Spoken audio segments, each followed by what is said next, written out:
Hi guys! Welcome back to Producer's Tips and Tricks by Mommy Cheryl. Ngayon, usapang leche flan tayo. Kayo ba'y mahilig din sa leche flan na katulad ko? Ano bang hanap nyo sa leche flan?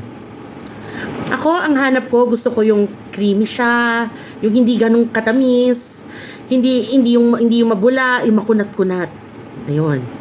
Dati ang lola ko, gustong-gusto ko yung dinadala niya sa aming leche flan. Galing yun sa Blooming Treat, sa palengke ng Blooming Treat.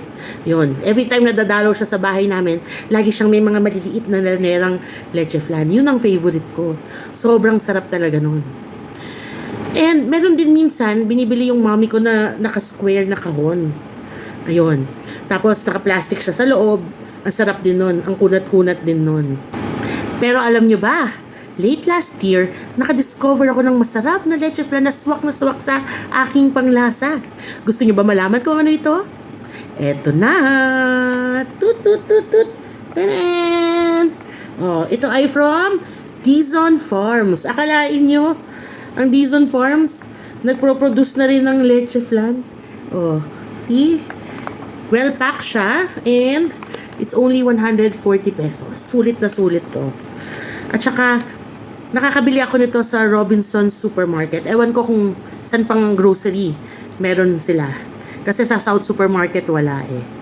So, ito nga yun. At, ang tip ko sa inyo, pag nakakita kayo, umaga pa lang, pumakyaw na kayo. Kasi ang dali niyang maubos. Kasi minsan, sabi ko, bibili ako sa hapon. Pero pagbalik ko, ubos na. Kaya next time na bumili ka agad ako ng madami. Ayun. So, ayan. Ito, mag-open tayo ng isa.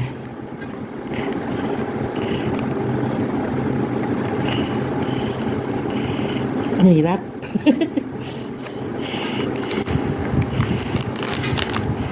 Ayan.